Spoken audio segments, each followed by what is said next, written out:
So the round of 32 of the NCAA tournament began yesterday. Not as good as the second round, I thought. You know, Florida beats Pittsburgh 61-45. I didn't really think there was going to be much of a game there. I didn't think it was going to be that competitive.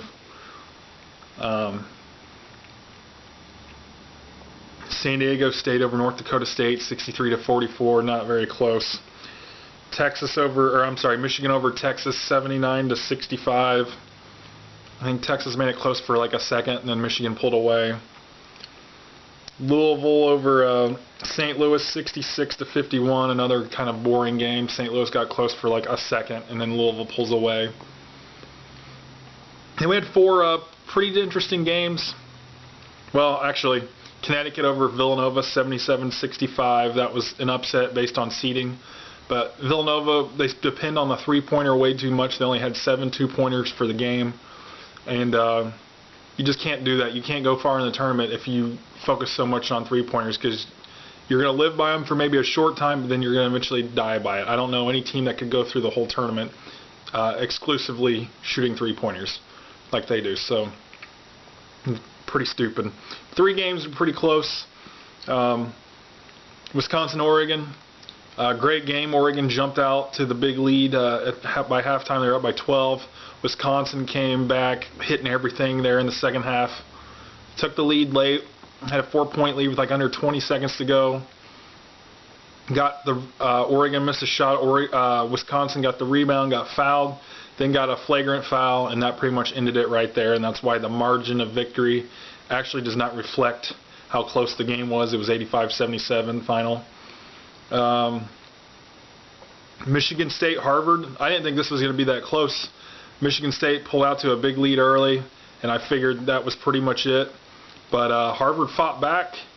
They came charging, but the experience and the athleticism that Michigan State has ended up winning them the game. They hit some big three-pointers when they needed them, and Harvard just doesn't have the ability to come, to keep up, with shooting like that. And the free throws really killed them as well. Michigan State gets the win, 80-73. Best game of the day, Syracuse and Dayton.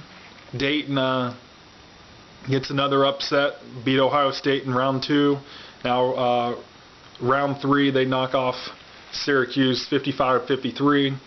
Almost gave that game away. Syracuse had a chance to win it, but went 0 for 10 from three-pointers in the game, and that last three-pointer obviously was missed. Could have won them the game.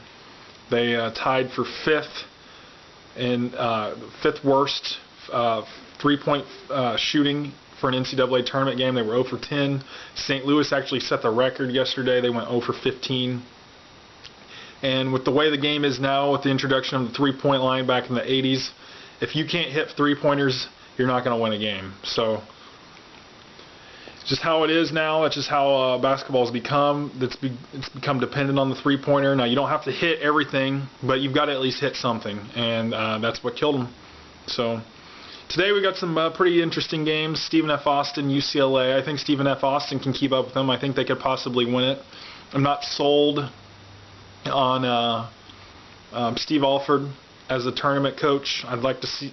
I don't know when the last time he's made the Sweet 16. I know he made it when he was at what was then known as Southwest Missouri State, now known as Missouri State. Back in the late 90s, he made the Sweet 16. But other than that, I'm not sure. He might have done it one other time, maybe at Iowa. But I don't know if there's another time that he's been to the Sweet 16. And Stephen F. Austin is a very experienced team with a very good defense. So they might be able to, not get another upset. Stanford, Kansas. I think Stanford could challenge them. Again, with Kansas not having Joel Embiid, it could pose a problem for them. But they've had some guys come off the bench that have really stepped up, so that might help as well. I think this will be close. Virginia and Memphis. I think this is going to be a good game. Virginia has a very good suffocating defense, but Memphis has an up-tempo style. They're going to run it. They've got some very athletic guys on that team, and I think this is going to come down to the wire. North Carolina and Iowa State.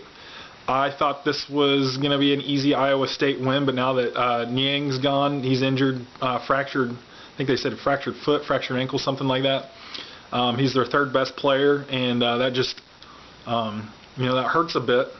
Purdue had a similar situation in the NCAA tournament a few years ago. They had Jawan Johnson, Etwan Moore, Robbie Hummel. Robbie Hummel, the third best player on that team, he got hurt, and they probably were a Final Four team if he hadn't been hurt that year. So this is a similar situation to that. I think Iowa State can win, but I don't think they could go to the Final Four now without Niang. It's still possible, but I just don't see it happening now. So I think that could be a good game. North Carolina, very athletic. Iowa State, they shoot a lot of threes, but they usually hit a lot of them. But if they don't hit the threes, they're not going to win this game. Arizona, Gonzaga. I have a feeling Arizona is going to blow them off the floor. I just don't think Gonzaga has the ability to keep up with them. Arizona's so talented. They've got some great players on that team. I just have a hard time seeing Gonzaga being able to keep up. Baylor, Creighton, I think that could be a good one. Baylor, the more athletic team, but Creighton shoots lights out. They've got Doug McDermott. I think he's the best player in college basketball. So I think it could be close. Tennessee Mercer is a very interesting matchup to me. We're going to find out how Mercer can do. You know, they can do well for one game against Duke. Now they've got a very athletic, very quick Tennessee team. And without their starting center, since he's got a concussion, that could pose a problem. So we'll see what they have to do to beat Tennessee. I don't think it's going to be as easy as what some people might think. It's going to be definitely a good game. Wichita State and Kentucky, this is the game I'm nervous about. This is the game I've been wanting to see so bad. Shouldn't be any surprise to anybody. I hate Kentucky's freaking guts, but they are a good team. However, I think Wichita State, as far as a team concept, is the best team in college basketball. They play as a team better than anybody. Does that mean I think they're going to win it all? No. But I do have them in the Final Four, and I don't think Kentucky can blow out Wichita State. It's either going to be Kentucky by a slim margin, Wichita State by a slim margin, or Wichita State by a large margin. I think Wichita State, they play to their strengths really well. They play as a team really well, and they know what they need to do to win. They're very tough. They're very smart, and they hit big shots in clutch times when they really need to. And I don't think some Kentucky fans and some fans in general think this should be an easy win because Wichita State doesn't play anybody. But sometimes it's not about who you play, it's about how you play, and the way Wichita State plays is just pretty amazing. And maybe I'm going to get burnt by this, but I think Wichita State can beat them, and I think they can get to the Final Four. So, you can say what you want, but that's just how I feel. And I think this is going to be a really good game, possibly the best game of the day. But I'm going to have to go with Wichita State in this one. But at any point, Kentucky definitely has the talent. They have the size. And they've played well against some really good teams this year, so they could get it done as well. But anyway, we should have some pretty decent matchups today, and it should be a pretty exciting day. Thursday we'll start the Sweet 16. But today's last day of the round of 32. And hopefully it's as entertaining as the rest of the tournament has been so far. So if you guys have any comments or anything you'd like to discuss, just put them in the comment section below and we can discuss those. And just enjoy watching this tournament. You guys have a good day.